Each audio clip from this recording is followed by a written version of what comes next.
नमस्कार, स्वागत है आपका आवाज़ अड्डा में। और आज आप देख रहे होंगे एक बहुत ही खास चर्चा हम करने वाले हैं। ये बहुत विवादित भी है और बहुत ज़्यादा डिस्प्यूटेड भी है। इस पर बहुत राजनीतिक चर्चाएं भी हो रही हैं। ओपीएस और एनपीएस यानी ओल्ड पेंशन स्कीम और न्यू या नेशनल पेंशन स्कीम का ये दो पेंशन स्कीम्स हैं जिसको लेकर के राजनीतिक तौर पे बहुत सरगर्मी है और इसको लेकर के बहुत सारी चर्चाएं हैं। मोन्टेक सिंह अहलुवालिया कह रहे हैं ये एक डिज़ास्टर है, आरबीआई चिंता जता चुकी है।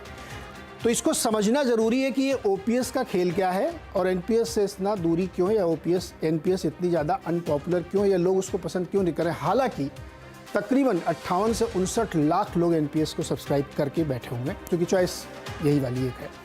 तो इसको एक विस्तार देंगे, इसको समझेंगे और राजनीतिक पहलू भी इसके समझेंगे कि एनपीएस और ओपीएस में बेटर कौन, ये भी समझने की कोशिश करेंगे और विवाद क्यों है। दरअसल 4-5 राज्यों ने इसको लागू कर दिया है। चुनावी एजेंडा था कांग्रेस के राज्य, खास तौर पे राजस्थान, छत्तीसगढ़, हिमाचल प्रदेश, वहाँ उन्होंने लागू कर दिया है। और आम आदमी पार्टी सरकार ने पंजाब में भी इसको लागू किया। और बहुत सारे राज्यों से कर्मचारियों की ओर से ये मांग है और राजनीतिक दलों के ऊपर दबाव भी है। तो 2024 में हो सकता है इस पर चुनावी एजेंडे के तौर पर भी इसको विपक्ष रखने की कोशिश करें। तो इससे पहले कि हम मेहमानों के साथ चर्चा शुरू करें, इसको समझें क्या है, एक बार थोड़ा सा बेसिक्स आपके सामने रखते हैं कि ये ओपीएस और एनपीएस क्या चीज़ है। तो इस ग्राफिक के जरिए हम आपको समझाने की कोशिश करेंगे पहले कि ये ओपीएस क्या है, ओल्ड पेंशन स्कीम, यानी 2004 से पहले जो स्कीम चलती थी उसको ओपीएस मानते हैं। इसमें क्या होता था, रिटायरमेंट के वक्त जो है कर्मचारी की जो बेसिक सैलरी होती थी लास्ट, उसका 50%, बेसिक सैलरी का 50%, यानी मान लीजिए आपकी टोटल सैलरी लास्ट मंथ की ड्रॉन सैलरी 2 लाख थी, लेकिन उसमें से बेसिक का हिस्सा 1 लाख का था, तो उसमें से 50% यानी 50,000 रुपये आपका पेंशन के तौर पे आपको मिलेगी और ये गारंटेड थी गवर्नमेंट की तरफ से। इसके अलावा बहुत सारे बेनिफिट मिलते थे, जैसे प्रोविडेंट फंड का पैसा मिलेगा आपको, ग्रेच्युटी भी मिलती थी 20 लाख तक की। लेकिन पेंशन का अट्रैक्शन इसलिए था कि till employees living till last Sai, ये पेंशन उसको मिलेगी, यानी जब तक वो जीवित रहता है उसको पेंशन मिलती है। और फैमिली पेंशन अगर होती है तो उसमें उसके परिवार को मिलती है। इस बेसिक 50% में डीए भी लगता है, जो आमतौर पर सैलरी में लगता है। साल में 2 बार जो डीए लगता है, जुलाई और जनवरी में, वो भी इसमें जुड़ता है, यानी 50% प्लस जो डीए होता है वो आपकी सैलरी होती है। 2004 तक ये चलती थी। इसका पूरा भुगतान सरकारी खजाने से होता था, इसमें कोई भी कंट्रीब्यूशन एम्प्लॉय से नहीं होता था। इसलिए पेंशन बहुत पॉपुलर थी, लोग इसको मानते थे। लेकिन 2004 में एनडीए सरकार ने इसको बंद कर दिया और ये कहा कि 2004 के बाद जो लोग ज्वाइन कर रहे हैं वो नई पेंशन स्कीम है उसमें जाएं, और इसको रोक दिया गया। तो इसका बड़ा विरोध भी हुआ, लेकिन रोक दिया। क्यों रोका गया, इसका थोड़ा सा एक बेसिक बैकग्राउंड आपको देता हूँ। 1998 में ओएसएस नाम की एक कमेटी बनी थी। उस कमेटी में ऐसे दवे साहब उसके चेयरमैन थे और सेबी के एक्स चेयरमैन, यूटीआई के एक्स चेयरमैन उसके मेंबर थे। उन्होंने ये सुझाव दिया था कि ओल्ड पेंशन स्कीम को बहुत लंबे समय तक आप कंटिन्यू नहीं कर सकते, इसलिए वो इंप्लीमेंट होते होते 2004 में वाजपेयी गवर्नमेंट ने उसको बंद किया और नई पेंशन। अब नई पेंशन स्कीम क्या है? नई पेंशन स्कीम जो इस वक्त चल रही है, इसको पहली बार तो कोई भी ऑप्ट कर सकता है। पहली वाली पेंशन जो ओपीएस थी उसमें केवल सरकारी कर्मचारी थे, इसमें प्राइवेट, इंडिविजुअल कोई भी कर सकता है। आपकी सैलरी का 10 बेसिक का 10% एम्प्लॉय से कटता है और 14% एम्प्लॉयर देता है। वो एम्प्लॉयर प्राइवेट हो, गवर्नमेंट हो, जो भी हो, अगर आप इस स्कीम को ऑप्ट करते हैं तो ये मिलता है। और इसके बाद इस पैसे का जो कॉर्पस बनता है, जो जुड़ता है और जहाँ पे इन्वेस्टमेंट होता है, जब आप रिटायरमेंट होता है आपका, तो उसमें से 60% फंड वन टाइम में आप उसको विड्रॉ कर सकते हैं। यानी अगर आपका 100 रुपये इकट्ठा हुआ तो उसमें 60 रुपये आप एक बार निकाल लेंगे, जो बाकी 40% रकम बचती है वो जमा रहती है और उसी से आपको पेंशन मिलती है। ये इसके अंदर एक सुविधा है, आप चाहें तो ना निकालें, लेकिन अगर आप निकालना चाहें तो निकलें, इसी से आपको ये नियमित पेंशन मिलती है। तो ये दोनों बेसिक पेंशन हो गई। ओपीएस और एनपीएस क्या है? अब एक नज़र डालते हैं कि इसका इतना विरोध क्यों हो रहा था या इसको बंद क्यों किया गया था। उसके पीछे कुछ ठोस नंबर्स हैं जिसकी वजह से ये दिक्कत आई थी। अब ओपीएस का जरा खर्च देखिए, आप इस ग्राफिक को जरा रोकिएगा 2 मिनट। 1991 का जो हम लोगों के पास डेटा है, एक रफ डेटा लेते हैं।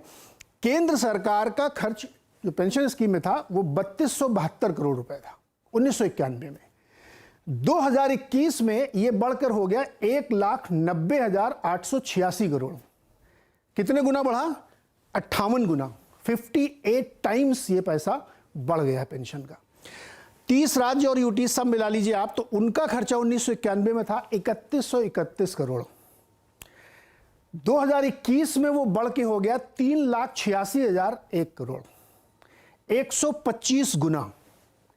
यानी ये रकम सरकारें अपने खजाने से देती हैं जिसका कोई प्रोविजन उन एम्प्लॉइज का नहीं होता जिनको ये पेंशन मिलती है। पैसा कहां से आता है? सरकार जो टैक्स कलेक्ट करती है हमसे आपसे, यानी एक जनरेशनल इंटरजनरेशनल इनइक्वालिटी भी है कि हमारे टैक्स से उनको पेंशन दी जाती है जिनका उसमें कोई कंट्रीब्यूशन नहीं है। तो ये एक सिस्टम बन गया कि आप जो हमको मिलेगी तो कोई और पे कर रहा होगा, ये एक सिस्टम चलता था। अब इसके बाद एक और ग्राफिक आपको दिखाते हैं कि ये जो रेवेन्यू मॉडल है सरकारों का, उसका कैसे कैसे डिस्ट्रीब्यूशन है। हिमाचल प्रदेश का जो पेंशन का बोझ है वो उनके रेवेन्यू का 80% है, यानी जो नई रेवेन्यू स्ट्रीम से पैसा होता है उसका 80% वो पेंशन में खर्च करते हैं। राजस्थान में 30%, पंजाब में 35% और छत्तीसगढ़ में 24% रकम इस मद में खर्च होती है। अब ये स्थिति इसलिए हुई क्योंकि आरबीआई की लेटेस्ट रिपोर्ट ये कहती है कि राज्यों के ऊपर डेट काफ़ी बढ़ा है। डेट टू जो स्टेट जीडीपी है, एसजीडीपी, उसका बोझ लगातार बढ़ता जा रहा है। उसकी वजह से ये दिक्कत ज़्यादा है, इसलिए वो कह रहे हैं सस्टेन हो नहीं पाएगी। लेकिन एक सवाल यह भी उठता है कि सामाजिक सुरक्षा के लिए, सामाजिक जिम्मेदारी के लिए सरकार अगर ये पेंशन दे रही थी 2004 तक, तो उसका एक लॉजिक था ना। लोगों को आप रिटायरमेंट के बाद एक सुरक्षा देते हैं, वो कैसे अपना जीवन यापन करेंगे। उन्होंने 40-50 साल नौकरी की तो उनके लिए क्या उपाय है? तो ये एक पेंशन उनके लिए एक बड़ा सहारा थी कि वो अपने लिए, अपने बुढ़ापे के लिए ये काम करेंगे। तो ये भी एक तर्क है और जो बहुत ही वैलिड तर्क है कि एम्प्लॉय को पेंशन मिलनी चाहिए। लेकिन ये जो खर्च है इसको लेकर के ही विवाद है कि ये कैसे सस्टेन करेगी। और वो चाहे मोन्टेक सिंह अहलुवालिया जी हो, आरबीआई हो, ये तमाम एक्सपर्ट है इसको कह रहे हैं कि ये आने वाले समय में डिजास्टर्स होगी, इसका बोझ उठाना बड़ा मुश्किल हो जाएगा। इसी को आज समझने की कोशिश करते हैं। हमारे साथ जो मेहमान है आपको उनसे परिचय करा देता हूँ। भारतीय जनता पार्टी के राष्ट्रीय प्रवक्ता गोपाल कृष्ण अग्रवाल जी हैं, जो खुद एक सीए भी हैं और फाइनेंस को अच्छे से समझते भी हैं। अभय दुबे जी हैं हमारे साथ हैं, भारतीय राष्ट्रीय कांग्रेस के राष्ट्रीय प्रवक्ता हैं। इसके साथ ही हमारे साथ विनोद अग्निहोत्री जी हैं, वरिष्ठ पत्रकार हैं और सामाजिक सरोकारों को रखते हैं। मेरे साथ एक एक्सपर्ट हैं गोपाल कुमार जी, जो एक्चुरियल हैं, मतलब यानी जो इस तरीके की जो प्लान्स होते हैं, लंबे समय की इंश्योरेंस पॉलिसी या पेंशन पॉलिसी, उसको कैसे भुगतान उसका होगा, उसके वैल्यूएशंस कैसे निकाले जाएंगे, उसका क्या लोड आएगा, इसका एनालिसिस ये लोग करते हैं। तो गोपाल जी से भी हम लोग बातचीत करेंगे। आपका बहुत बहुत स्वागत है आज सारे मेहमानों का। तो आज समझने की कोशिश करते हैं कि दरअसल ओपीएस और एनपीएस में इतना विवाद क्यों है, विरोध क्यों है और उपाय क्या है। अगर ये नहीं है तो उपाय क्या है। अभय दुबे जी, सर बताइए, ये जो ओपीएस स्कीम है आपने अपने जीते हुए राज्यों में शुरू कर दी है, इसके लिए फंड की व्यवस्था कैसे करेगी राज्य सरकार?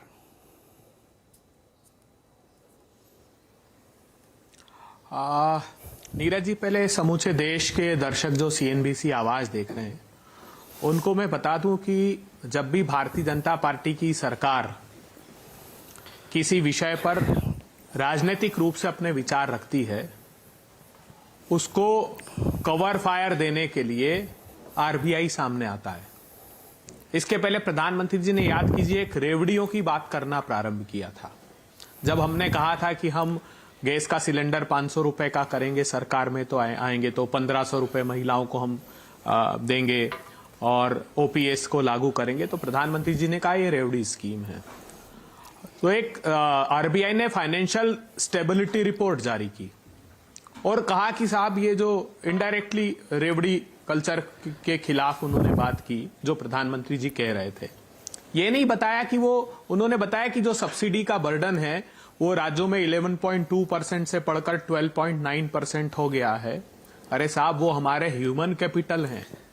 उन्होंने कहा कि कैपिटल एक्सपेंडिचर उतना तेजी से नहीं बढ़ रहा है और रेवेन्यू एक्सपेंडिचर पर राज्य सरकारें खर्च कर रही है। तो जो सामाजिक दायित्व है सरकार क्यों चला रहे हैं हम प्रजातंत्र में? क्योंकि अंतिम पंक्ति में खड़े हुए लोगों को न्याय दे सकें। क्या हम गैस का सिलेंडर 500 रुपए का करते हैं तो इसमें तकलीफ आरबीआई और भारतीय जनता पार्टी को होती है। हम कहते हैं कि 60 और 70 रुपए का पेट्रोल डीजल होना चाहिए, इसमें भारतीय जनता पार्टी और आरबीआई को क्या तकलीफ होती है। अभी ओपीएस के लिए देश को यह बता दूं कि ओपीएस 2005 से राज्यों ने ऑप्ट की। और पहली बात, भारत के संविधान का 7 शेड्यूल का स्टेट लिस्ट में 42 नंबर पर यह राज्यों का अधिकार है, केंद्र का अधिकार ही नहीं है पेंशन। इसमें 2012 तक छत्तीसगढ़ ने ऑप्ट करके रखी थी, 2013 तक केरला ने ऑप्ट करके रखी थी, नॉर्थ ईस्ट की स्टेट्स ने 2010 तक ऑप्ट करके रखी थी, अभी भी वेस्ट बंगाल त्रिपुरा में ये लागू है। और आज जब हम चर्चा कर रहे हैं देश के नागरिकों, तो एनपीएस को एक्चुअली इंप्लीमेंटेशन उसका स्टार्ट होगा 28-30 साल की सेवा होती है। 2005 से अगर मूल्यांकन करें तो 2030-35 तक इसको लागू करेंगे वो राज्य सरकार है जिन्होंने इसको ऑप्ट किया है, जिन्होंने इसका नोटिफिकेशन किया है अलग अलग दिनांकों में। आज क्या स्थिति है? आज आरबीआई उसी रिपोर्ट में ये बात कह रहा है कि कैपिटल एक्सपेंडिचर 31% से बढ़ गया राज्यों का। उसके अगर आप फिस्कल डेफिसिट के डेटा देखेंगे तो वो कह रहा है कि राज्यों ने उन्हीं राज्यों राजस्थान, झारखंड इनका उल्लेख किया है। मैंने उसी रिपोर्ट में से मैं आपको डिस्टर्ब नहीं करना चाह रहा हूं। मैंने आपसे सवाल पूछा था कि इसकी फंडिंग कैसे होगी, तो आप बीजेपी को छोड़िए ना, बीजेपी से भी जब सवाल पूछोगे तो मैं उनसे भी आप मुझे बताइए इसकी फंडिंग कैसे। अच्छा, एक तो पहले क्लैरिटी दे दीजिए कि लागू कब से है, मतलब पुराने वाले कर्मचारी 2005 से लागू है, ये मान लिया जाए, उस समय के जो एम्प्लॉइज हैं उन सबको मिलेगी ये स्कीम? हाँ बिल्कुल मिलेगी, ये साफ कर दूं मैं। जब से नोटिफिकेशन तो ये फैसला नहीं नहीं, जब से नोटिफिकेशन नहीं, रेट्रोस्पेक्टिव है। सुनिए हाँ, रेट्रोस्पेक्टिव है ना? अरे साहब, रेट्रोस्पेक्टिव तो होता है। आपने नहीं पढ़ा फिर? क्या नहीं पढ़ा? आपने पढ़ा नहीं? हमने जो चिट्ठियां लिखी है निर्मला सीतारमण, मैं वही पूछ रहा हूँ आपसे। एनपीएस का 35,000 करोड़ रुपए वापिस। हाँ, अब बताइए, ठीक है, ये क्लैरिफिकेशन था। अब बताइए इसकी फंडिंग कैसे करेंगे आप, कैसे देंगे पैसे? हाँ, अब तक कैसे हो रही है? कहाँ हो रही है? अब तक जो अभी कितने लोग इसके दायरे में आए हैं? जो 2004, सुनिए तो सही, 2004 के पहले के जो एम्प्लॉय काम कर रहे हैं उनकी कहां से हो रही है? स्टेट एक्सचेकर से हो रही है ना, राज्य सरकार। नंबर दिखाया ना मैंने, कैसे हो रही है? की रिपोर्ट पढ़ लीजिए, नंबर दिखाया ना मैंने। सुनिए, नंबर दिखाया ना सर, नंबर दिखाया। ये सब वाजपेयी जी, हाँ सुनिए, बहुत अच्छी बात। मैं आपको बता रहा हूं, आपका एक डेटा आप क्या कह रहे हैं आपके सीएनबीसी आवाज पर? क्या कह रहे हैं? रेवेन्यू रिसीट का हिमाचल प्रदेश में 80% पेंशन पर जा रहा है जी, 80%। जी माफ कीजिए, मैं हतप्रभु की है आपका कितना? आप बताइए, आपकी व्यवसायिक प्रतिबद्धता वाला चैनल है। आप बताइए कितना? 80% रेवेन्यू रिसीट। सुनिए ना, नहीं, मैं देश के नागरिकों को सर बताइए ना कितना है। मैं तो वहां देखकर आश्चर्यचकित। सुन तो लीजिए। हाँ, सुन रहा हूं मैं, बताइए कितना है। भाजपा के प्रवक्ता की तरह व्यवहार मत कीजिए। सुनिए, सवाल का जवाब बार आप कहेंगे बताइए और मुझे बोलने नहीं देंगे ना सर। चलिए बोलिए, आप ही बोल रहे हैं जब से शुरू हुआ शो, और कोई नहीं बोल रहा, आप ही बोल रहा, आप ही से पूछ रहा हूँ आपके। हाँ बताइए सर कितना है ना? हाँ अच्छा, सैलरी, अच्छा आपने 80%, हाँ रेवेन्यू रिसीट का आपने 80% बताया, अभय दुबे ने तो नहीं बताया ना। अब ये बता दीजिए सैलरी पे कितना खर्च कर रही है राज्य? अरे सर, आपको बताना है ना, आप कह रहे हैं मेरा डेटा गलत है, आप तो क्या 100% पे? सुनिए ना। हाँ। अरे वाजपेयी जी, सर जी, ये अभय दुबे ने डेटा डिस्प्ले नहीं किया, ये सीएनबीसी आवाज ने किया। आप बता दीजिए। आप बताइए 20% अगर सैलरी में जा रहा है और 80% देश के लोगों, ये देखो कैसा गुमराह कर आप बता दीजिए, कर रहे हैं ये लोग भाजपा की वजह से। भाजपा प्रायोजित कार्यक्रम है, फिर भी भाजपा प्रायोजित। बताना आपको पड़ेगा, आपने डेटा डिस्प्ले किया है। तो मैं तो सर सुनिए ना, मैं तो आम सुनिए ना, सुनिए ना। हाँ। नहीं, आपने बताया रेवेन्यू। सुनिए, रेवेन्यू रिसीट क्या होता है?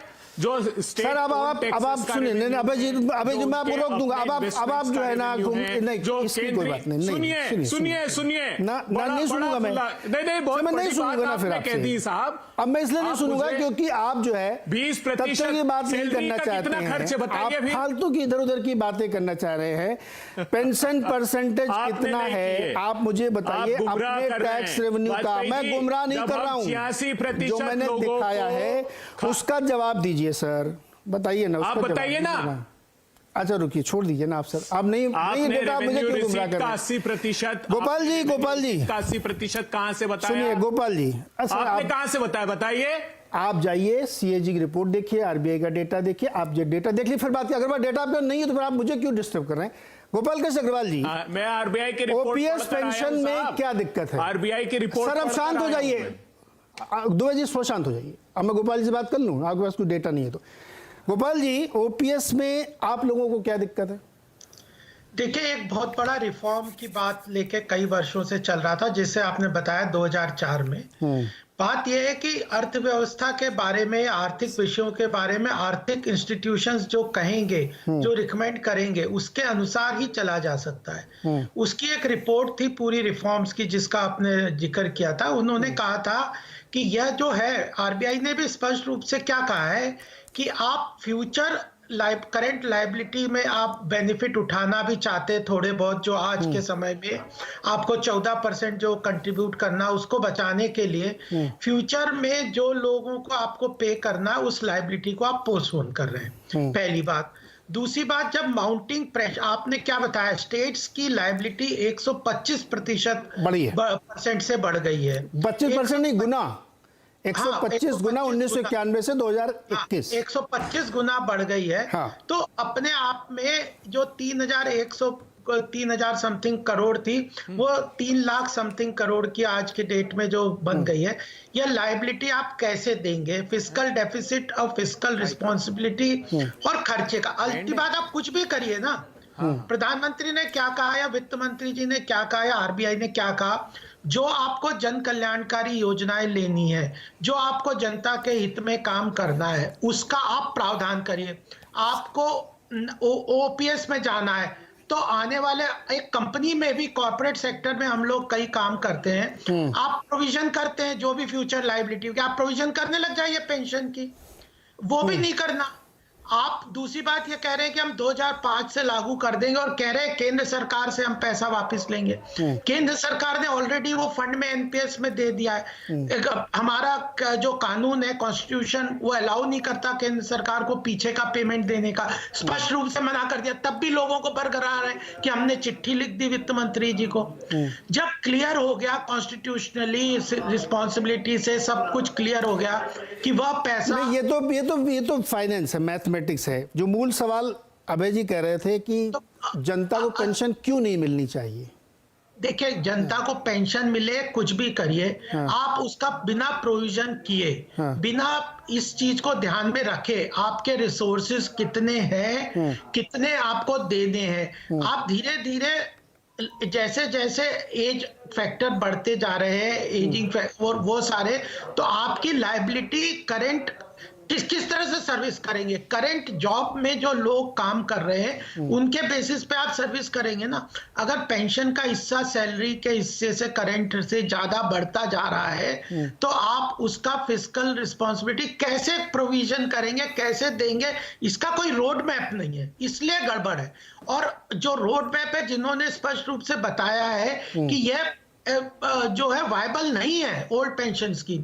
अगर अगर आरबीआई ये बात कह रहा है कि ये वायबिलिटी के अंतर्गत नहीं है, आपका फिस्कल, स्टेट का फिस्कल जो डेफिसिट है वो इतना बढ़ता जा रहा है, अभी बढ़ता जा रहा है, तो फ्यूचर में जब लायबिलिटी और बढ़ेगी तो वो अनसस्टेनेबल हो जाएगा, डेट बढ़ता जा रहा है। तो आप फ्यूचर जनरेशन के भविष्य को गिरवी रख के वर्तमान में पॉपुलिस्ट वोट बैंक या लोगों को लुभावने सपने दिखा के आप जो कह रहे हैं, कहां से देंगे? एक तो यह बात बिल्कुल स्पष्ट रूप से कोई नहीं बता रहा कि यह पैसा कहां से आएगा, यह प्रॉब्लम है। और जो आरबीआई और यह सब स्पष्ट रूप से कह रहे हैं कि ओपीएस सस्टेनेबल नहीं है, हम तो कह रहे हैं कि सस्टेनेबल नहीं है वो ओपीएस स्कीम, क्योंकि जो बर्डन है पेमेंट का, सैलरी का, इतना बढ़ता जाएगा कि वो जो उस समय के आज के फ्यूचर जनरेशन या जो भी आएंगे, आज भी इतना बढ़ गया, आने वाले समय में और भी बढ़ जाएगा, तो वो सस्टेनेबल नहीं है, पे नहीं कर पाएंगे, रेवेन्यू मॉडल पे सस्टेन नहीं होगा। तो इकोनॉमिक स्थिति में, इकोनॉमिक कंसिडरेशन में अगर इन्हें देना है तो पहले तो उसका, आपको भी नहीं देना है क्या? इतना दबाव आपके राज्य सरकारों की ओर से भी आएगा 2024 में?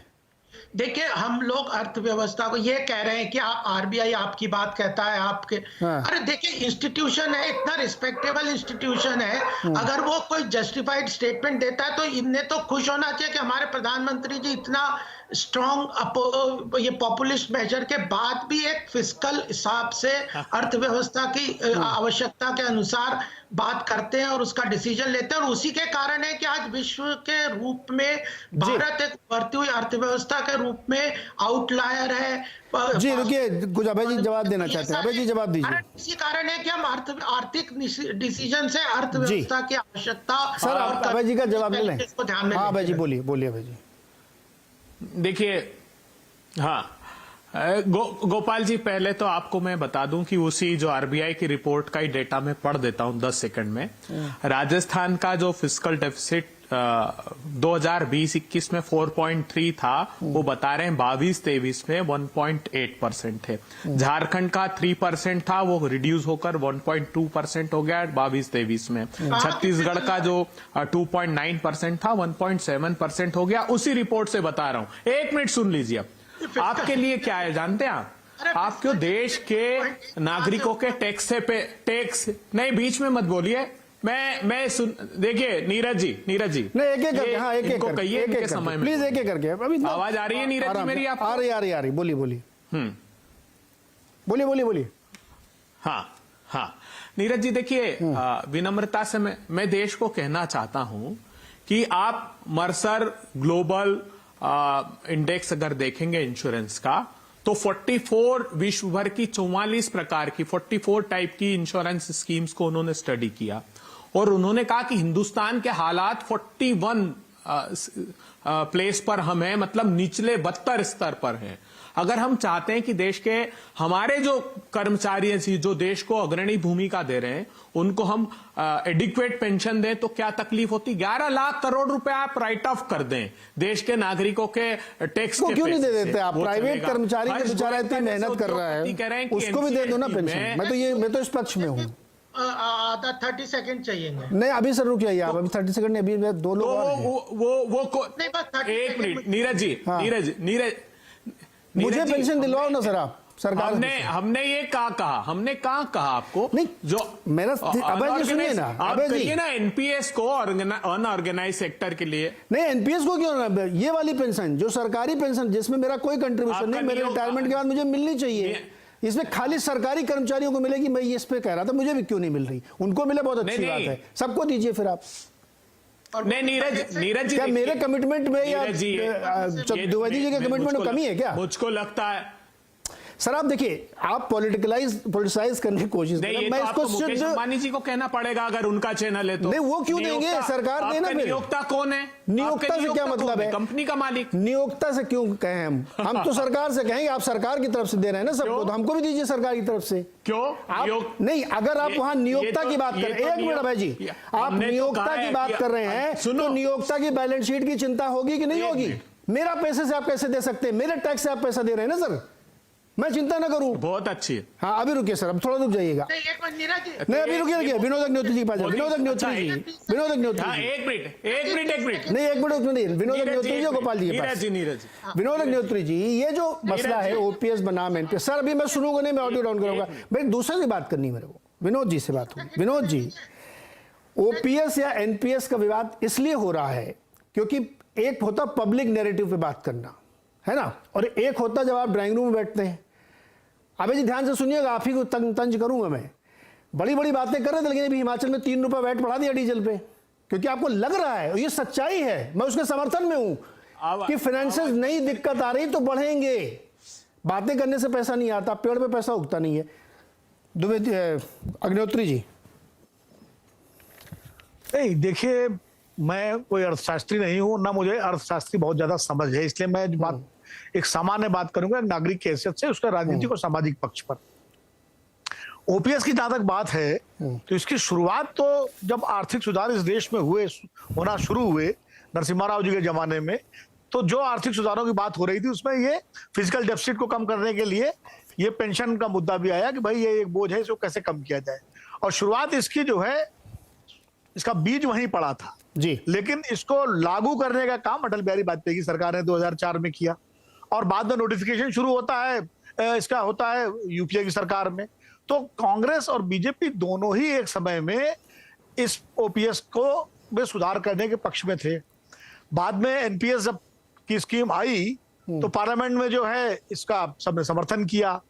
अब एनपीएस स्कीम को लेकर के जब कर्मचारियों में विरोध हो रहा है, जब कर्मचारी से सहमत नहीं है, तो निश्चित रूप से जो विपक्ष की पार्टियां हैं, खासकर कांग्रेस पार्टी, उसको लग रहा है कि एक बड़ा मुद्दा है उसके लिए, और उसने इस मुद्दे को एक चुनावी मुद्दे के रूप में हिमाचल में इस्तेमाल किया, उसका फायदा मिला, और अब वो एक बड़ा मुद्दा बनाने जा रहे हैं। अभी 21 जनवरी को सारे राज्यों के कर्मचारी और केंद्रीय कर्मचारी प्रदर्शन करेंगे जंतर मंतर पर ओपीएस को लागू करने की मांग को लेकर। एक बड़ा मुद्दा बन रहा है ये, और करीब 10 करोड़ परिवार, 10 करोड़ लोग हैं जो इससे प्रभावित हैं, कर्मचारी और उनके परिवार और रिश्तेदार सब जो उनके हैं वो मिला करके। जहां तक सामाजिक सुरक्षा की बात है तो मैं तो पक्ष में हूं कि ओपीएस जैसी स्कीम मिलनी चाहिए, और इसलिए मिलनी चाहिए कि 40 साल की नौकरी के बाद जब कोई सरकारी कर्मचारी रिटायर होता है तो उसके सामने बहुत भविष्य उसका अंधकार में हो जाएगा अगर उसको आर्थिक सुरक्षा नहीं मिलेगी। अब इसका इंतजाम कैसे हो, ये जिम्मेदारी सरकारों की है कि दुनिया भर में जो है आप पैसा इधर उधर तमाम मामलों में खर्च करते हैं। आखिर देश की तरक्की का मतलब क्या है? देश अगर तरक्की करेगा तो उसके नागरिकों को उसका लाभ मिलना चाहिए कि नहीं मिलना चाहिए। ऑक्सफैम की रिपोर्ट बता रही है कि 1% लोगों के पास 40% से ज्यादा पूंजी है, और बाकी 70% लोगों के पास जो है 3% पूंजी है। तो ये जो है एक तरफ तो ये स्थिति देश में बढ़ती जा रही है। कोविड पीरियड में जब गरीब की आमदनी कम हुई, वहीं अमीरों की जो है 3600 करोड़ रुपए जो है पर डे के हिसाब से बढ़ी, 2.5 करोड़ रुपए पर मिनट के हिसाब से। तो एक तरफ तो ये आर्थिक असमानता है, दूसरी तरफ एक सरकारी कर्मचारी जो रिटायर होता है वो बिल्कुल किस पर आश्रित हो। आजकल जो स्थिति, लेकिन इसकी फंडिंग कहां से होगी? हाँ, ये जिम्मेदारी सवाल ये भी आपसे है ना। नहीं सुनिए, ये फंडिंग कहां से हो, ये जिम्मेदारी सरकारों की है कि दुनिया भर में आप तो 10 लाख करोड़ आप उसी फंडिंग का टैक्स, सुनिए नहीं वो टैक्स लगाइए ना उस पे। जो ये जिनकी आमदनी 3600 करोड़ पर डे बढ़ रही है, जिनके पास 70% पैसा है, सुन तो लीजिए लगाइए टैक्स सर। ये भी हाँ सुना मैंने पढ़ा ऑक्सफैम की रिपोर्ट सर, वो भी एक पॉपुलिस्ट मेजर है। तो ये मैं ये कहना चाह रहा हूं कि जो ये पैसा एनपीएस में वही तो था ना, वो कंट्रीब्यूशन बनाओ, कोई दूसरा क्यों फंड करेगा किसी पेंशन के लिए? मैं किसी को ऑफेंस नहीं करना चाहता हूं कि सरकारी कर्मचारियों की पेंशन के खिलाफ। मैं ये सवाल पूछना चाहता हूं कि उसकी फंडिंग कैसे होगी? टैक्स पेयर इस देश में खाली 3% है। नहीं तो सबको दिलवाई ना सर, सबको पेंशन मिले ना सर। सबको कैसे? एम्प्लॉयर देता है पेंशन। अरे भाई ये सेंट्रल गवर्नमेंट, ये गवर्नमेंट के एम्प्लॉय है। अगर मेरा एम्प्लॉयर, आपको पेंशन हमारा एम्प्लॉयर देगा। मेरा एम्प्लॉयर अपनी जेब से देगा ना, सरकार अपनी जेब से देगा। फिर वही बात है, इसमें दिक्कत है। ऐसे रुकिए एक मिनट, गोपाल कुमार जी है दिक्कत सर, अगर 700 करोड़ का जहाज खरीद सकता है, दिक्कत है इसमें। गोपाल कुमार जी को लाता हूं। गोपाल कुमार जी थोड़ी है, उसको विंडफॉल गेन अगर मिलता है किसी एम्प्लॉयर को, गोपाल कुमार जी कर्मचारियों में बांटे। एम्प्लॉयर बड़े बड़े आयोजन करता है, हजारों करोड़ रुपए खर्च करके, और वो अपने कर्मचारियों को 100 करोड़ रुपए पेंशन नहीं दे सकता। सर सुनिए ना सर, यही तो आयरनी है इस देश की। आयरनी है, लेकिन उसका प्रोविजन जरूरी है सर। तो प्रोविजन सरकार करे ना, कैसे करे वो प्रोविजन कैसे करेगी? ये समझवाता हूं ना आपको मैं। गोपाल कुमार जी, आप तो सर यही सब काम काज करते हैं कि पैसा कहां से आएगा, कैसे पेंशन मिलेगी, क्या प्रोविजन होगा। अब मुझे बताइए, ओपीएस में प्रॉब्लम आपको लगती है? क्या दिक्कत है इसमें? चलने दीजिए, प्रॉब्लम क्या है इसमें? नीरज जी, ऐसा है कि पहले हम सोशल सिक्योरिटी की बात करते हैं। ये सच में एक गंभीर समस्या है। ये समस्या बहुत सालों से है और आगे बहुत सालों तक चलेगा। लेकिन ये जो इसका समाधान है, क्या हम सोच विचार कर इस समाधान को ला रहे हैं? एक जटिल समस्या का सरल समाधान इस तरह नहीं निकल सकता। ओपीएस के अपने फायदे थे उस टाइम में जब ये था। आज उसमें कुछ परिस्थिति चेंज हो गई है। आज हम देखेंगे कुछ वास्तविकताएं हैं हमारे साथ। आज अपनी डेमोग्राफी को देखिए, लाइफ लॉन्जिविटी बढ़ गई है, एवरेज एज बढ़ गया है। आज हम न्यूक्लियस फैमिली की तरफ जा रहे हैं, एक जॉइंट फैमिली का सपोर्ट वो नहीं है, कॉस्ट ऑफ लिविंग बढ़ गई है। इसकी वजह से, और ये सस्टेनेबल, फिजिकली सस्टेनेबल नहीं हो सकता लॉन्ग टर्म में। ओपीएस की यही एक लिमिटेशंस है। बट आप कहेंगे कि ये क्यों नहीं होना चाहिए? होना चाहिए। अगर ओपीएस भी होगा तो ये कहीं ना कहीं पैसा तो हम लोगों को ही देना है। आप टैक्स के थ्रू पेंशन ले या फिर खुद इन्वेस्ट करें। ओपीएस और एनपीएस में जो डिफरेंस है वो यही है।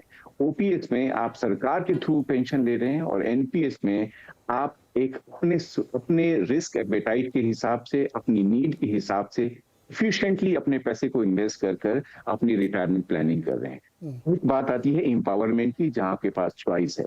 मैं बहुत ऐसे लोगों को जानता हूँ जिनको पेंशन मिल रहा है पर शायद उनको आज जरूरत नहीं है। क्यों ना हम अपना पेंशन खुद प्लान करें, अपनी एम्पावरमेंट खुद हो। एक एम्पावरमेंट वर्सेस एंटाइटलमेंट की बात है। ये एम्पावरमेंट एक एनपीएस से आता है और एक इंटाइटलमेंट ओपीएस आता है। क्या बदलते परिवेश में हम एनपीएस को क्यों नहीं आप प्रमोट कर सकते? तो ओपीएस कहीं ना कहीं इसमें फिजिकली सस्टेनेबल नहीं है। ठीक है, पेंशन लायबिलिटी जो आपने स्टैटिस्टिक्स दिखाए जिस तरह से बढ़ रहे हैं वो और भी बढ़ेंगे, हमारी जो कैलकुलेशन उससे और भी बढ़ेंगे। ये कवरेज बहुत ही लिमिटेड है, सिर्फ सरकारी एम्प्लॉय तक है, ये अनऑर्गेनाइज सेक्टर में नहीं जा रहा है। तो ये कवरेज भी बहुत लिमिटेड है, इसके स्कोप लिमिटेड है, ये अनफंडेड है। जैसा आपने कहा पे एज यू गो, उस टाइम जब पे करना है उस टाइम लोगों से आप ये टैक्स उठाएंगे। कोई प्रोविजनिंग नहीं है, कोई फंडिंग नहीं है। अगर फंडिंग हो और आप अपने फाइनेंस को एफिशिएंटली मैनेज कर सकते हैं उसमें कोई दिक्कत नहीं है, बट वो पॉसिबल नहीं है बिकॉज स्टेट का दायित्व तो सिर्फ खर्च नहीं है, डेवलपमेंटल एक्सपेंसेस भी है। और आप स्टैटिस्टिक्स देखेंगे, गोपाल मुझे ये बताइए, डेवलपमेंट एक्सपेंसेस बहुत कम हो गए हैं, हम सब जिस पे जा रहे हैं। अगर और कहीं ना कहीं जो आपने जो मेंशन किया, इंटर जनरेशनल इक्विटी भी नहीं है। आप देखें, एक बहुत बड़ा समुदाय एक छोटे से समुदाय के लिए फंडिंग कर रहा है, ये कहाँ तक न्याय संगत है? ये कब तक चलेगा? जब डेमोग्राफी जिस हिसाब से चेंज हो रही है तो और भी बढ़ता जाएगा। तो ये भी कहीं ना कहीं एक प्रॉब्लम है। ओपीएस में इन सारी लिमिटेशंस की वजह से आज बदलते परिवेश में शायद ये उपयुक्त सोल्यूशन नहीं है। ये समस्या है, बहुत बड़ी समस्या है, पर इसका इतना सरल समाधान नहीं है जिस हिसाब से हम एक रिग्रेसिव स्टेप लेकर 2004 के नहीं। गोपाल मुझे ये बताइए, गोपाल कुमार जी, एक मिनट रुकिए सर। जी। अगर मान लीजिए सरकार को ये ओपीएस देना ही है और किसी ने मान लीजिए शुरुआत की अभी से नौकरी और वो 30 साल बाद रिटायर होगा, या 20 साल की उम्र से किया तो और 40 साल बाद रिटायर होगा, तो सरकार अगर इसको प्रोविजन करना चाहे तो कितना करेगी, कैसे करेगी? ये आपके पास कोई है कैलकुलेशन? आपके लिए मैंने कैलकुलेशन किया आज, मैं आपको शेयर करता हूँ। ये कि हमने एज्यूम करा कि ये डिफाइंड बेनिफिट जो आप कहते हैं ओपीएस, वो डिफाइंड बेनिफिट स्कीम कहा जाता है और एनपीएस को डिफाइंड कंट्रीब्यूशन स्कीम कहते हैं। तो हमने कैलकुलेशन करा ये समझने के लिए कि आपको कितनी इंटरेस्ट रेट गारंटीड चाहिए कि जो बेनिफिट है डिफाइंड बेनिफिट में और डिफाइंड कंट्रीब्यूशन में दोनों में सेम हो जाए। तो मैंने एक कैलकुलेशन किया, एक एज 21 साल लिया, उसकी रिटायरमेंट एज 60 है, सैलरी स्टार्ट करा है उसने अपना जॉब और 50,000 पर मंथ कमा रहा है, उसकी सैलरी ऑन एन एवरेज 5.5% से बढ़ रही है और एक इन्वेस्टमेंट रिटर्न भी मिल रहा है उस पैसे पे। और उसको अगर आप देखेंगे तो उसकी जो ओपीएस के अंदर उसको 60 साल का जब वो होगा तो उसको 2 लाख का पेंशन मिलेगा, मंथली पेंशन। अब मैं बात करता हूं, अगर वही पैसा अगर हम एनपीएस में चाहिए, हमें 2 लाख रुपए पर मंथ चाहिए, तो आपको इंटरेस्ट रेट कम से कम 10% अर्न करना होगा, वो भी गारंटेड। मुझे नहीं लगता अगले 40 साल तक, अगले 30 साल तक कोई भी गारंटी दे सकता है 10% की। और गारंटी की बात कब आती है? जब आप प्रोविजनिंग करते हैं। ये मैं 10% बता रहा हूँ, जब आप पैसा अलग रख देते हैं कि ये हमारे पेंशन के लिए पैसा है, जब वो पैसा अलग नहीं रखते हैं, अगर आप इन्वेस्ट नहीं करते हैं, तो उस सिचुएशन को देखिए आप 60 साल बाद कितनी मुश्किलें होंगी, राइट? तो ये जो इन्वेस्टमेंट रिटर्न 10%, 11% चाहिए एक डिफाइंड बेनिफिट को डिफाइंड कंट्रीब्यूशन के साथ इक्वल करने के लिए। बिकॉज डिफाइंड कंट्रीब्यूशन में क्या होगा, जैसा आपने बताया था इनिशियल स्लाइड्स में, कि एक मैच्योरिटी के बाद वो मिनिमम 40% का एक एन्युटी बाय कर सकता है किसी और इंश्योरेंस कंपनी से। उस एन्युटी का रेट भी अगर आप लेंगे जो उसको लाइफ एन्युटी मिलेगी, ठीक है, इसमें फैमिली पेंशन भी है, उसमें नहीं होता। ये सब जो एनामोली है मैंने उसको एडजस्ट करके आपको बता रहा हूँ कि on an average 10% guaranteed return चाहिए अगले 30 साल तक, जबकि ये दोनों स्कीम जो कि मुझे नहीं लगता संभव नहीं है। देखिए इस डायनेमिक युग में 10% का गारंटीड रिटर्न सीएजीआर 40 साल तक बहुत मुश्किल है। और जिस तरीके से हमारी पॉपुलेशन है लार्ज साइज में है और अभी हमारे यंग पीपल बहुत ज़्यादा हैं, धीरे धीरे बढ़ेंगे। हालांकि सरकारी अमले में ये नौकरियां भी बहुत इतनी ज़्यादा नहीं, ये भी एक बड़ा इसका एक फैक्टर है कि बहुत ज़्यादा नौकरियां वहाँ बची भी नहीं है। लेकिन जब इतने कम संख्या में इतनी बड़ी लायबिलिटी आप बना रहे हैं पेंशन की, तो उसका कोई उपाय सोचना पड़ेगा। ज़्यादा से ज़्यादा पेंशन मिले इसमें किसी को दिक्कत नहीं है, लेकिन वो कैसे उसकी फंडिंग की व्यवस्था होगी, इसकी प्रोविजनिंग करनी पड़ेगी। अब अग्रवाल जी आप कुछ बोलना चाह रहे थे? गोपाल जी, मैं ये कहना चाह रहा हूं कि देखिए थोड़ा हमारा डिबेट में एक चीज कंफ्यूजन में आ रहा है। एनपीएस का मतलब नो पेंशन स्कीम नहीं है।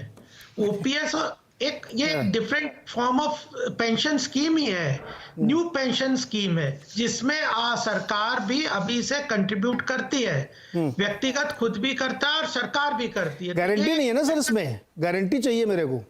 नहीं, गारंटी देखिए अल्टीमेटली गारंटी वाली बात है। और फिर दूसरा पॉइंट ये है कि पहले तो हम ये मान लें कि न्यू पेंशन एनपीएस भी एक पेंशन का प्रकार है जो कि इकोनॉमिकली वायबल ज्यादा है और उसको लोगों ने बेटर तरीका रिफॉर्म्स के हिसाब से माना है। पहली बात ये है। दूसरी बात ये है कि आपने जो बात उठाई ना नीरज जी कि केवल पेंशन सरकारी कर्मचारियों को मिलती है और कहां से मिलती है, वह जो टैक्स पेयर्स मनी से मिलती है। तो यह भी एक बहुत बड़ा मुद्दा है कि जो सरकारी एम्प्लॉइज को आप पेंशन देंगे पूरे टैक्स पेयर्स मनी से, जब तक वो काम कर रहे हैं तब तो सैलरी मिल रही है तो ठीक है, वो कंट्रीब्यूशन कर रहे हैं, लेकिन उसके बाद भी जिस तरह से होगा तो वो टैक्स पेयर के मनी को भी एक उसकी भी सैंक्टिटी को मेंटेन करना है। लेकिन फिर भी आप एनपीएस को ये मत समझिए कि पेंशन नहीं है। नहीं ठीक गोपाल जी, किसी को इसमें संशय नहीं है, सबको मालूम है कि एनपीएस भी एक पेंशन स्कीम है, जैसे भी गोपाल ने एकदम क्लियरली स्पष्ट किया कि एक में गारंटी नहीं है। मुझे ये पता कि मेरी लास्ट सैलरी का 50% प्लस डीए मेरी पेंशन बनेगी, वो एनपीएस में नहीं है क्योंकि ये मार्केट ड्रिवन है। नहीं, इसमें एनपीएस में इनफॉर्मल सेक्टर, अनऑर्गेनाइज सेक्टर, इन सब के लिए भी प्रोविजन है कि आप पब्लिक उसमें एनपीएस में चले जाइए। कोई भी ले सकता है सर, लेकिन मुझे गारंटी, आप समझ ही नहीं रहे गोपाल जी, आप बात को समझ नहीं रहे, अनजान बन रहे हैं। गारंटी फैक्टर चाहिए। हाँ गोपाल, आप कुछ जोड़ना चाह रहे हैं, मेरे को गारंटी दीजिए आपकी, मुझे इतनी पेंशन मिलेगी। देखिए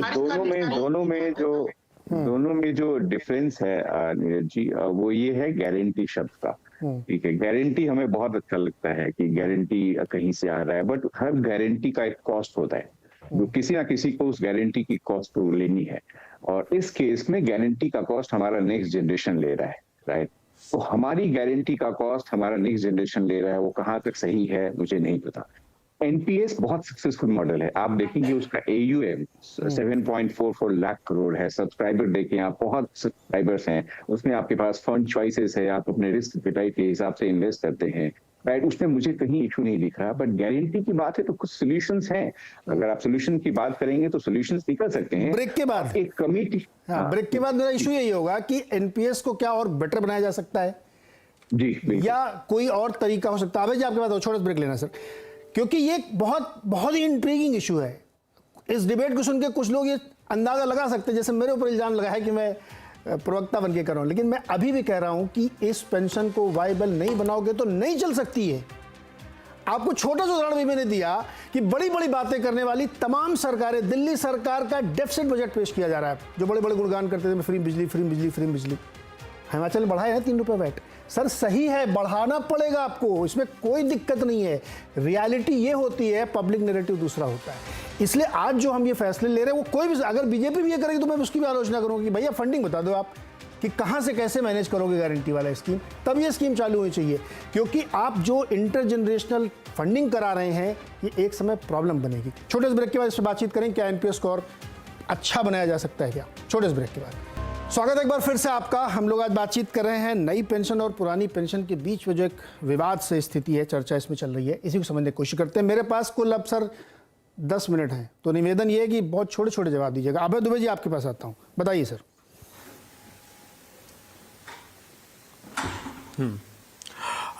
मैं देश के करोड़ों दर्शक जो नीरज जी जैसे मूर्धन्य पत्रकार का ये शो देख रहे हैं, उनको बताना चाहता हूं कि जब हम 86 करोड़ लोगों के भोजन का अधिकार कानून 2013 में ला रहे थे, तो भाजपा पूछती थी पैसे कहां से लाएंगे। एंड ऑफ द डे इसमें करीब 2 लाख करोड़ रुपए का खर्च आएगा। वो योजना हमने इंप्लीमेंट की। हम जब मनरेगा की स्कीम ला रहे थे, सोशल सिक्योरिटी की, 14 करोड़ जॉब कार्ड्स हैं आज की तारीख में, तब भी ये पूछते थे पैसे कहां से लाएंगे। हम जब न्याय की योजना 6,000 रुपए अंतिम पंक्ति में खड़े हुए 20 करोड़ लोगों को देने की बात करते थे, तब भी ये पूछते थे।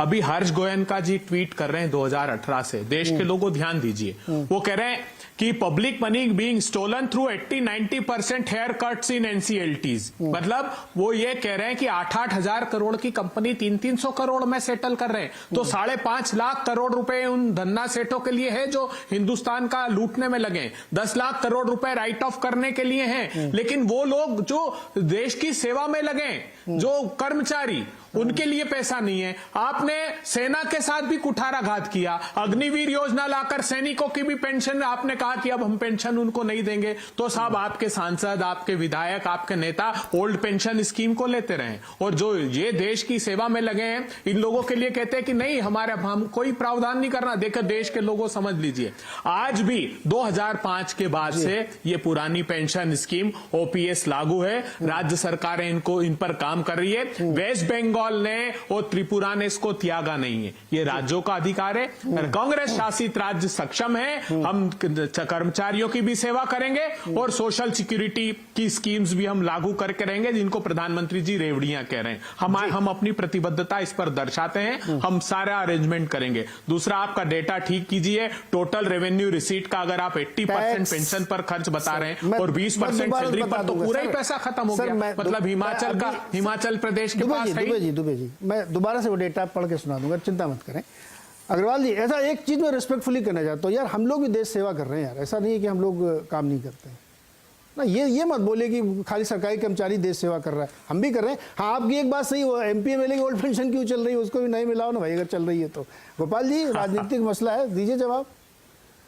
देखिए, पहली बात यह है कि जो है रिफॉर्म्स, जिस तरह से सोशल वेलफेयर की प्रधानमंत्री मोदी जी के अंतर्गत काम हुआ है, जिस तरह से 90 करोड़ लोगों को राशन निशुल्क रूप से कोविड के बाद मिला है, जिस तरह से प्रधानमंत्री किसान सम्मान निधि में पैसा मिला है, जो समाज के गरीब और पिछड़े वर्ग के, गरीब और रूरल सेक्टर में है, जिस तरह से डायरेक्ट बेनिफिट ट्रांसफर के द्वारा पैसा पहुंचाने का जो टेक्नोलॉजिकल ड्रिवन जो मैकेनिज्म किया है प्रधानमंत्री मोदी जी ने, उसका असर हम अर्थव्यवस्था को मजबूती से उसके सोशल वेलफेयर के स्कीम के अंतर्गत हम देखते हैं।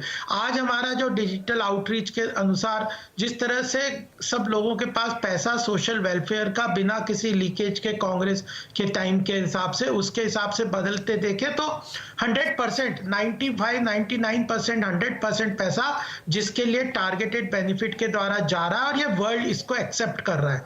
दूसरी बात है कि आर्थिक रिफॉर्म्स, अगर हम अर्थव्यवस्था को मजबूत नहीं करेंगे, ये कुछ भी कहते रहे अभय जी, लोभ लुभान। अग्रवाल जी, चुनाव में मुद्दा बन जाएगा सर, ये सब कठिन बातें जो आप हमको समझा रहे हैं ना, कौन समझेगा। हिमाचल में देखिए बना ना मुद्दा ये नहीं, अर्थव्यवस्था चुनाव के मुद्दे के अनुसार, केवल वोट बैंक पॉलिटिक्स के अनुसार अर्थव्यवस्था के सारे डिसीजन तो नहीं होंगे। आज हम भी तो जीत रहे हैं ना इलेक्शन, आज ये 44 पे पहुंच गए, हम 303 पे हैं, तो हम जनता के लिए कर रहे हैं ना। 23 करोड़ लोगों को डायरेक्ट बेनिफिट ट्रांसफर के द्वारा हम लोगों ने सपोर्ट पे उनके डायरेक्ट बेनिफिट दिया है। आज 3.5 करोड़ लोगों को प्रधानमंत्री आवास योजना के द्वारा 1.5 लाख के अच्छे घर बन रहे हैं। उनके साथ तो आपको कोई चिंता नहीं अगर राजनीतिक मुद्दा ये बनता है तो। 3 साल से खाना मिल रहा है, ठीक है ना, कोई चिंता नहीं। 230 अग्निहोत्री जी, 2024 में ये मुद्दा बनेगा क्या? अब ऐसा लग रहा है कि ये तो मुद्दा बनेगा। ये तो देखिए नीरज जी, ये तो है कि आप किस माध्यम से जनता का वेलफेयर करना चाहते हैं। एक अर्थव्यवस्था के अनुसार मजबूत तरीके से करना चाहते हैं, इनकी तरह बेवकूफ बना के उनको लूटने लीकेजेस के थ्रू काम करना चाहते हैं। यूपीए में क्या होता था, राजीव गांधी ने क्या था 1 रुपया देते 85% इनके लोग खा जाते थे। जी sir. Agnihotri ji, sir unmute करिए, अनम्यूट करिए। अभी तो 100% धन्ना सेठों को जा रहा है साहब। अग्निहोत्री जी अनम्यूट कर लीजिए, अब बताइए। तो मैं तो म्यूट। हाँ, अब ठीक है, बोलिए, सही है। देखिए, ऐसा है कि राजनीतिक मुद्दा तो ये बनेगा, हाँ। और क्योंकि कांग्रेस पार्टी ने तय कर लिया है इसको मुद्दा बनाना है, कांग्रेस ही नहीं सभी गैर भाजपा पार्टियों ने तय कर लिया है। आम आदमी पार्टी ने भी जैसे पंजाब में दे दिया है, इन्होंने भी, अब अभय जी की पार्टी ने 3-4 राज्यों में अपने कर दिया है, झारखंड में भी कर दिया है, और पूरा लोकसभा के चुनाव में भी तैयारी कर, इसको, इस मुद्दे को मुद्दा बनाने की पूरी तैयारी है। और जो मैंने कहा 21 जनवरी को जो प्रदर्शन हो रहा है सारे कर्मचारियों का, केंद्र और राज्य कर्मचारियों का, वो उसी तरह से हो रहा है जैसे किसान आए थे, उसी अंदाज में वो कर्मचारी आ रहे हैं, तो मुद्दा तो बनेगा। लेकिन जहां तक ये है कि ये एक बड़ा मुद्दा है, इस पर मुझे लगता है कि जो अभी गोपाल कुमार जी ने कहा, मैं उनकी बात से सहमत हूं कि पेंशन का एक ऐसा मैकेनिज्म सरकारों को बनाना चाहिए जिससे उसकी फंडिंग की व्यवस्था हो और कर्मचारियों पर भी बोझ न पड़े। और जहां तक टैक्स पेयर की बात है, तो भाई टैक्स पेयर के पैसे से तो बहुत सारे काम हो रहे हैं। आयुष्मान योजना का भी खर्च टैक्स पेयर ही उठा रहे हैं। जो कवरेज दिया गया 5 लाख का, 80 करोड़ लोगों को जो भोजन दिया जा रहा है, फूड सिक्योरिटी के तहत वो भी टैक्स पेयर के पैसे से जा रहा है। टैक्स पेयर के पैसे जो है प्रधानमंत्री आवास योजना में घर भी मिल रहे हैं, टैक्स पेयर के पैसे वो फ्री गरीबों को जा रहा है सर, ये एक अरे तो affluent तो class को जा रहा है। तो पेंशन कौन सा अमीरों को मिल रही? चपरासी रिटायर होता है केंद्र सरकार से, ये राज्य सरकार से कोई अमीर है क्या वो? ये आप कर सकते हैं, एक सर्वे करा लें, जैसा कि गोपाल कुमार जी ने कहा कि जो पेंशन जिनको आवश्यकता नहीं है उनको स्लैब से हटा दें। अब जो बहुत सारे लोग ऐसे हैं जिनके पास आमदनी के दूसरे साधन है, तो किसी के बिजनेस है, मैं तो कह रहा हूँ सर इसमें एडिशन कर दें, बाकी लोगों को भी जोड़ देना सर। लेकिन जो बेचारे गरीब लोग हैं, जो क्लर्क है, कोई जो चपरासी है, कोई सेक्शन उसका है, उनके पास जो है नहीं साधन, तो उनको तो आपको कवरेज देना ही पड़ेगा। अब कैसे दें? समाज के हर वर्ग को पेंशन मिलना चाहिए, फिर नहीं मिलना तो किसानों को हम दे ही रहे हैं। आपने व्यापारियों की भी घोषणा की थी, याद करिए, आपके घोषणा पत्र में व्यापारियों को भी देना था 3000 रुपए तक। तो सबको पेंशन मिलनी चाहिए, ये कर दीजिए सर। मैं तो चाह रहा हूँ देश इतना विकसित हो कि सबको पेंशन मिले। रुकिए सर, सही बात है नीरज जी, हमको आपको भी मिलनी चाहिए। मैं तो कह रहा हूँ ना कि अग्निहोत्री जी को क्यों नहीं पेंशन मिलनी चाहिए, नौकरी कहीं भी करे, पेंशन दीजिए हमें सर। ये टैक्स पेयर के पैसे सही, अगर सब कुछ बांटना है तो अग्निहोत्री जी को दिए, मुझको भी दीजिए, डिस्ट्रीब्यूट करना पड़ेगा। क्योंकि मैं अगर अपने टैक्स से दूसरे की पेंशन फंड कर रहा हूँ तो मेरे को भी दे दो ना भाई, हम अपने लिए भी फंड कर लें। लेकिन रुकिए गोपाल जी, क्या एनपीएस को और बेटर बनाया जा सकता है क्या? जो बात अग्निहोत्री जी आप कह रहे हैं ना, एनपीएस वही है, लेकिन उसको और अट्रैक्टिव कैसे बनाया जा सकता है, बताइए सर। अट्रैक्टिव और गारंटी वाला जो शब्द है, हाँ गोपाल जी बताइए, और बेहतर और गारंटी कैसे बनाया जा सकता है? जी मैं ये कहना चाह रहा हूँ कि ये जो स्कीम है इसमें कुछ लिमिटेशंस हो सकती है, बट बहुत सारे ऐसे साधन हैं जो हम अपने साधन को समझते हुए इसको सुधार सकते हैं। गारंटी एक बहुत ही इम्पोर्टेंट शब्द है हमारे समाज के लिए, हमारे लिए, बट गारंटी हम उसको मिक्स कर सकते हैं। एक ये कर सकते हैं कि हम एक एक्सपर्ट कमेटी ग्रुप भी बनी थी, जब ओएसिस कमेटी रिपोर्ट आई थी उस टाइम एक एक्सपर्ट कमेटी ग्रुप बनी थी जिसके रिकमेंडेशंस को नहीं माना गया। उन्होंने ये कहा था कि एक मिक्स्ड अप्रोच रखो, कि डिफाइंड बेनिफिट भी हो, डिफाइंड कंट्रीब्यूशन भी हो। आज हम जैसे 50% of the last on salary दे रहे हैं, उसको हम कम कर दें और कुछ हम डिफाइंड कंट्रीब्यूशन में लेके जाएं, तो एक बैलेंस बना रहेगा, हमारा लाइबिलिटी भी कम होगा, लॉन्ग टर्म रिस्क भी कम होगा, स्टेट एक्सचेकर का जो लाइबिलिटी है वो भी कम होगा। एक हम ये कर सकते हैं, या अगर इसी में कंटिन्यू रखना है तो हमें अपने रेवेन्यू सिस्टम को एक कॉन्ट्रीब्यूटरी डिफाइंड बेनिफिट बनाए कि अगर जो भी लाइबिलिटी आता है, जो बेनिफिशियरी है उनको भी शेयर करना चाहिए।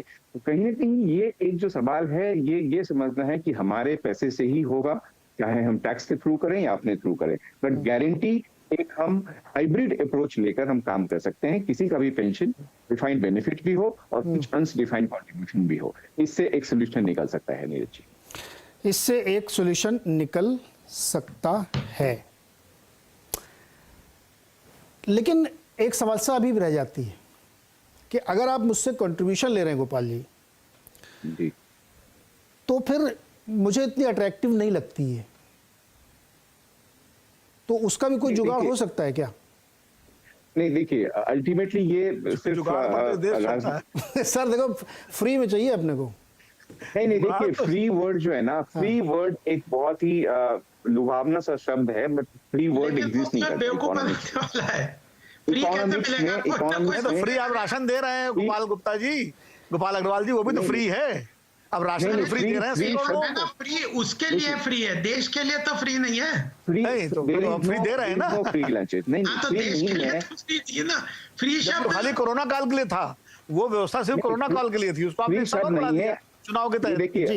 देखिए इसमें क्रॉस सब्सिडी रहती है, कोई एक अर्न करता है, आज हम टैक्स पेयर कितने हैं और हम किनको लाभ मिल रहा है, तो ये क्रॉस सब्सिडी रहता है। हमारी डेमोक्रेसी में प्रजातंत्र का एक मूल मंत्र ये होता ही है, बट उसमें अगर हम अपने जितने भी इस तरह की स्कीम है, अगर उसको हम फोकस्ड ग्रुप की तरफ लेते हैं, जिसको मिड स्टेट अप्रोच बोलते हैं, जरूरत के हिसाब से ही दें, ना कि एक ऐसा ग्लोबल रूल बनाए जिसमें बहुत लोगों को जरूरत नहीं है उनको भी मिल रहा है, तो शायद हमारा फंड की आवश्यकता उसी हिसाब से कम होगी और हम उस पैसे को और भी डेवलपमेंटल खर्च में लगा सकते हैं। आज पेंशन जितने लोगों को इस स्कीम का फायदा पहुंच रहा है, अगर इस पैसे को हम एफिशिएंटली यूज करें, अगर हम मिक्स्ड अप्रोच, हाइब्रिड अप्रोच लेके, जी सर, गोपाल जी, इंफ्रास्ट्रक्चर और बहुत सारी ऐसी चीजें हैं एक एफिशिएंट सिस्टम बनाया जा सकता है, लेकिन उसमें कंट्रीब्यूशन होगा।